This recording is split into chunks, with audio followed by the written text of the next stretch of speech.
Inside the Connection, an audio production of HCTC, the Hill Country's leader in telecommunications products and services.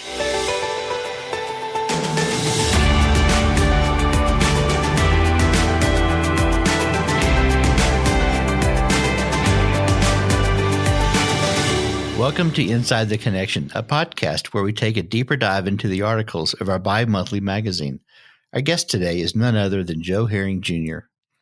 Now, for those that don't know Joe, he is oftentimes referred to as the go-to person for anything interesting within Kerrville's history. Last summer, I took some visiting family members to the river in downtown Kerrville, and everyone wanted to know why there were still beams sticking out of the concrete along one side of the river. Well, thankfully, to the books that I have in the office made by Joe, I knew exactly why those beams were there. They were part of a mill that ran along the Guadalupe River, and also an ice house was down there. So thank you for Joe for giving me that information. Joe was featured in our January-February 2021 Connection magazine. And as with most news articles, there is always more to the story than what we could print.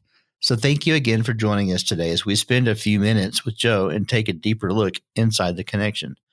As a side note, all of our publications are on our website at hctc.net. Then go to resources and then to news, and there you'll see a tab for newsletters. So thank you so much for joining us today. You've been writing articles for a long time. So how did you get started doing that?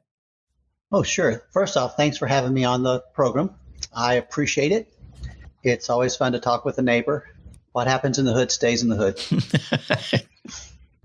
In 1994, the lifestyle editor of the Kerrville Daily Times had a very popular columnist who was writing a weekly column. And that columnist never hit a deadline. They just missed deadline. And so in her frustration, she called me and said, "Hey, would you like to write a column? The only problem is you're going to have to be on time."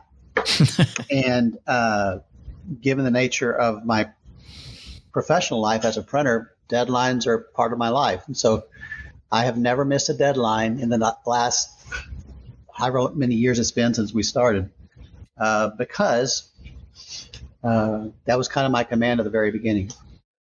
Now, when I was in high school years ago, many years ago, I wrote a column for the Kerrville Mountain Sun, which was a weekly paper in the new here, and it was about Kerrville people, and it was a long, long time ago. But I've always enjoyed writing for the newspaper. Well, one of the things that I told you I shouldn't say it's my favorite part because, of course, the articles are fantastic. But one of the things that I really find fascinating is your tagline. Every time you write something, you say something creative about who you are. And it's always clever and funny. Is that your specialty? Tell me about that. That same editor and I had a running joke, and I would change that tagline every week. And the best ones to watch out for in those days were around April Fool's Day, because I would write a long, elaborate April Fool's column, and in the tagline it would say, "Joe Herring Jr. is a Kerrville native who wishes you a very happy April Fool's Day today." And a lot of people didn't read all the way to the end. And so so you could always find people at lunch walking through town, and you could tell they only read half of the article and they didn't know it was an April Fool's joke, I'm sure. Yeah. One of them was there was a big dinosaur skeleton found under Sidney Baker Street, and it was going to be a 2-year dig, and that was going to be a problem for traffic. And another was there was a secret diary found behind a piano that had some very juicy gossip about founding families. But the most famous one was that a copy of Alice in Wonderland, the rare Red Alice, was found in the courthouse from a court case, and it was worth millions, and it would be on display at the county courthouse. And boy, people lined up to see that that copy of Alice in Wonderland. That's fantastic. Okay, so now, and maybe I don't want to know if this is true or not, but since I've been here in high school, we've always talked about the secret tunnels that run from Shriner Bank and Shriner Department Store and all under Kerrville. Are there really secret tunnels? Is that another story, or is that something that's real? There are tunnels in downtown Kerrville. I have not yet found one connecting the old Shriner Mansion and the old Shriner store. but that doesn't mean it's not there. I just haven't found it. And I do believe you've walked through some of these. Is that correct? Correct. Yeah, I think growing up in downtown Kerrville, it was kind of a rite of passage to explore the various tunnels. And I've been through most of them. Nice. Well, I moved here as a junior in high school, and so I never knew if that was something that was true or if they just told the newcomers, hey, this is something you've got to find, you've got to do. Thinking this is like going snipe hunting or something of that nature, but no, so. It's kind of the best myths have a little bit of truth to them, and this one has a little bit of truth to it. Good, that's good to hear. Now, also, we always talk about your history. Tell us about your print shop. Last time I was in there, it's fascinating. You have art and history, and then you've got an old Heidelberg is the only name I think I know in German outside of BMW and Mercedes. But is that a printer? Do you have an old German printing machine or something like that? Yeah, we have several Heidelberg presses. It's not terribly old. It's late 1990s. But yeah, my mom and dad started the company in 1964, and Dad always said you need to invest in good employees, good materials, and good equipment. And he never skimped on buying good equipment. And so we have a German-made press, German-made paper cutter, German-made folder. He got the very best equipment he could find. How did your family get into the business? Did he know this, or how did he learn it, or how did it come about? My father was the advertising director for a grocery store chain that later moved its headquarters here to Kerrville. And that chain sold to another chain, and they wanted my dad to move from Kerrville to San Antonio. And he decided he didn't want to live in San Antonio. He didn't want to raise his kids in San Antonio, so he started looking around for a business he could purchase, and he purchased our printing company from a family named Hunter. And the man who bought the company from said, "Yeah, I'll be there for 3 months to help you train." And then that man got sick. So Dad not only had a new business, he had to figure out how to run all the presses by himself. And he got good at it. And so anyway, from 1964 till now, we've been learning every day because there's no one here really to teach us. That's every day's new because, I mean, like your business, like the telecommunications business, printing has changed a lot since when my father and mother opened the shop in 64. Back then, they still had letterpresses, which were exactly the same technology Gutenberg used to print a Bible. Oh, wow. And today, everything's digital. And instead of printing 10,000 sheets that are all exactly alike, we can print 10,000 sheets and they're all different. Okay. And so I actually like this business. Every day's different, and every day's an interesting challenge. Okay. And that is fun to keep something fresh and keep it new. And we are truly blessed to for the individual businesses that we have, as well as to live here in the Hill Country. Amen. And the blessing of that is to have a good crew, work with a good crew, and to have good customers who present you with interesting puzzles to solve. Anyway, it's been a good business. Well, speaking of that, we threw you a curveball. This whole COVID thing has made everybody kind of shift their operations, either for the good or for the bad. I'm sure some people have not been successful. Hill Country Telephone, we have back to excellent employees. We have fantastic employees. We have a fantastic staff. Our board is exceptional, and so we responded very quickly to the virus. And one of those things is we had to make you jump through some hoops. Tell us about what we put you through. Well, y'all have an annual meeting every year, and your bylaws require certain things to be processed in a certain way at a certain time. And this year's annual meeting for the Hill Country Telephone had to be virtual.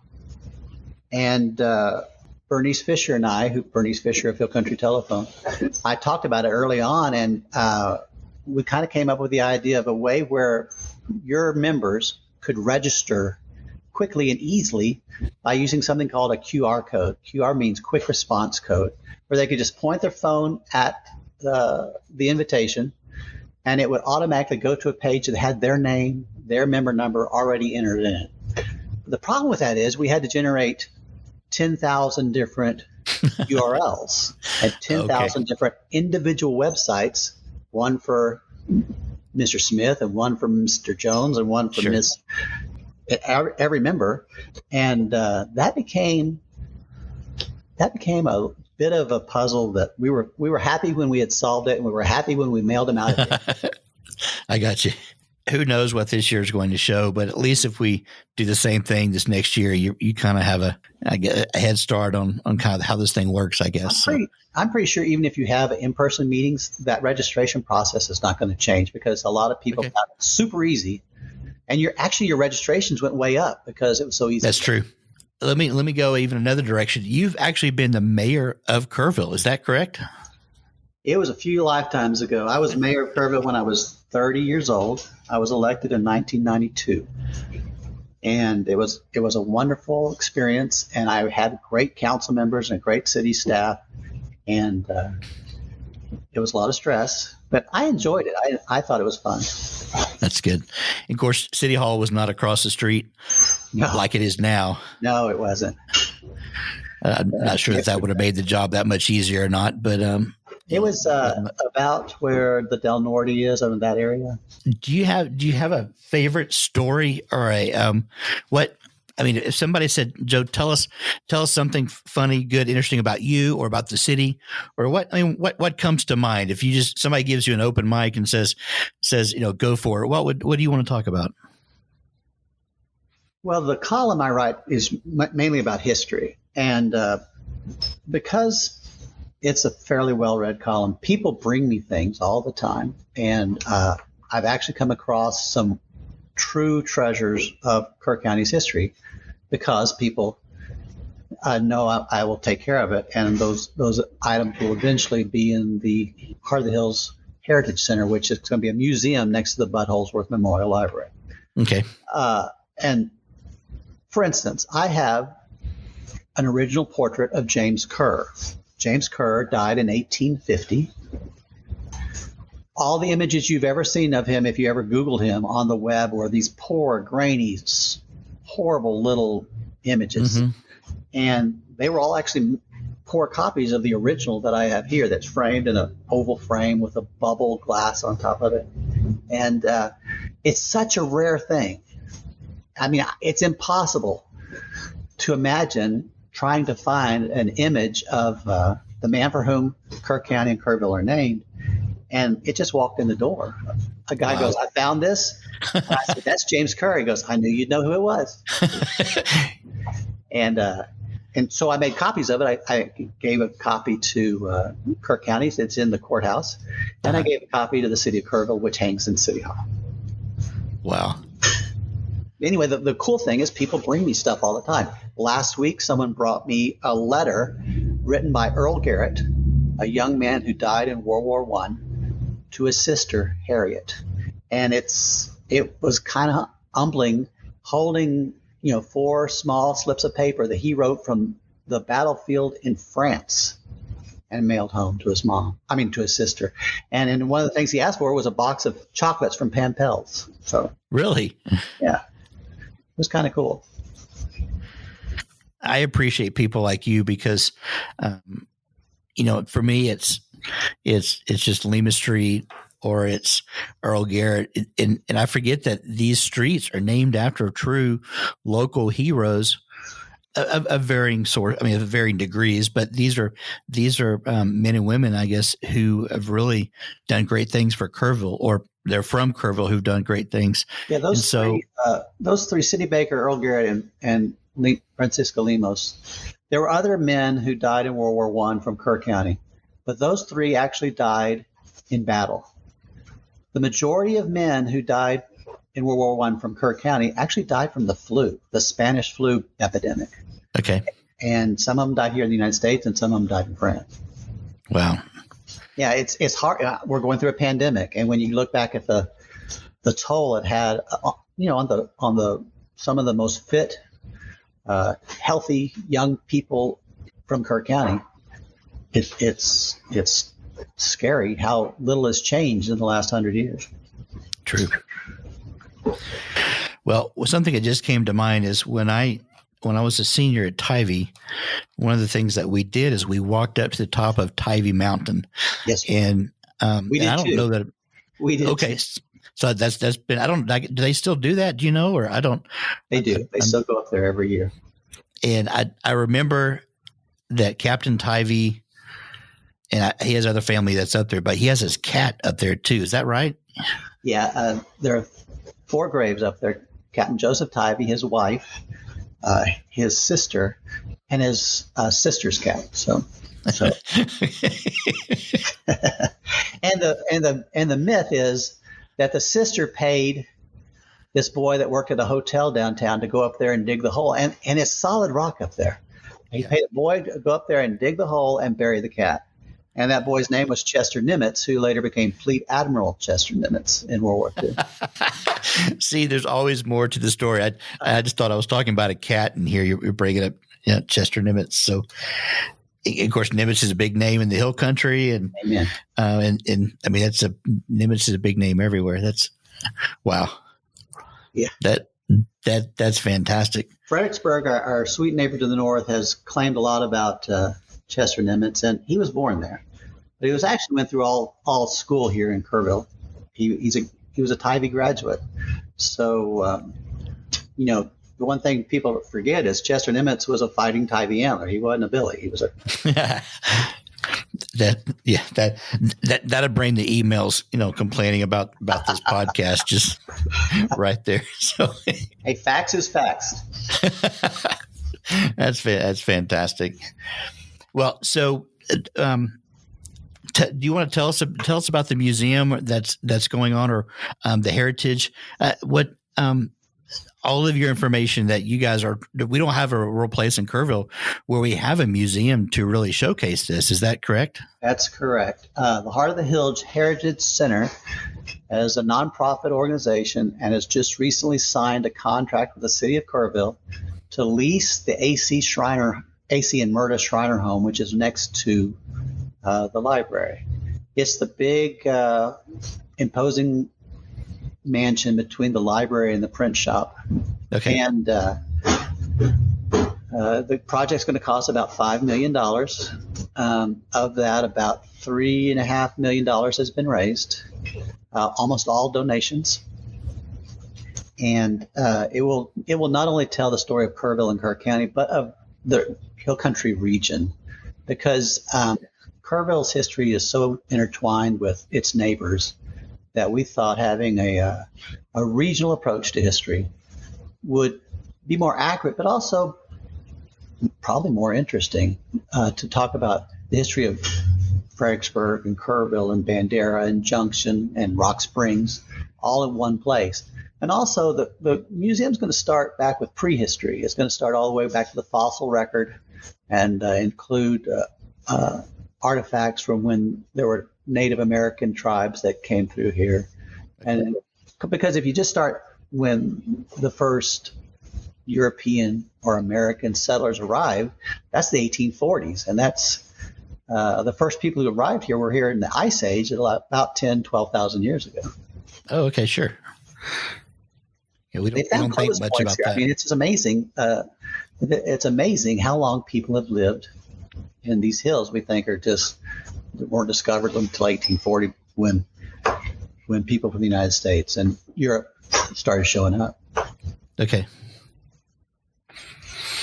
Wow. One thing I've got to ask. My wife's is gonna want to hear this story, or it may not be a story, but the Starkey cemetery. The gravesite, the cemetery. It's right there. It's kind of, if you're getting your tires done, you may be sitting outside and waiting, and you'll look and you're like, oh, there's a cemetery right here. Or driving in the Walmart parking lot. Of course, Starkey is a big name here in the area as well too. So, tell us real quick about the Starkey Cemetery, if you will. Sure. If you notice when you're in the Walmart parking lot or the Discount Tire parking lot, and you look around, it's flat and level. It's fertile. It's fertile ground. And at one time, that was a farm. Okay, because that's about the only arable land downtown area Sure. that wasn't in houses. And so the Starkeys had a farm, and they started a grave site right there on part of their property. The people buried there are Mr. and Miss Starkey, James Monroe Starkey and his wife, her family, some of her family, and one of their sons. One of their sons was named Jones Starkey, and he died of an accidental gunshot wound when he was only 6 years old on his very birthday. Wow! And what a sad story that I'm sure he was 6 years old. They were playing with guns and sure. But the interesting thing about his name, Jones, James Monroe Starkey went to California with the gold rush in the late 1840s. And while he was there, he was attacked by a bear. And the man who saved him, last name was Jones. And he said, if I ever have a son, I'm going to name him after you. And he remembered, and that son's name was Jones Starkey. Wow. Yeah. So there's a lot of history, even between a tire place and a supercenter. That's right. It's right. Always keep your eyes open, because you're gonna see something. And it is a fascinating world we live in. And of course, we are blessed to live in what I tell everybody, the prettiest part of Texas. Amen. Which it is. I love the Hill Country. Well, Joe, thank you so much. You got here as soon as you could. I did. All my family's from West Texas. I grew up in Florida, which at the time was fantastic. And then when I got here in high school, I thought I had fallen off the planet. I had no idea, like, what on earth did my family move me to? And then it took me 25 years to really appreciate it. And now you couldn't pry me out of this area with a crowbar. It's just, I had to become an adult before I realized just what we have here in the Hill Country. So if you are listening to this and you don't live here, you want to get here as soon as you can, or visit. And that's my only tourism commercial. If you're from California, just disregard everything that we've said. I'm kidding. I have family in California, so I can say that. So anyway, but thank you so much, Joe. Certainly, it's been a real pleasure, and I could talk all day long, but hopefully we've got just the high points covered. So thank you again for all you've done for Kerr County in the area, Hill Country Telephone, and as you alluded to earlier. You're certainly welcome, and it's an honor to be included. Thank you. Thank you, Joe.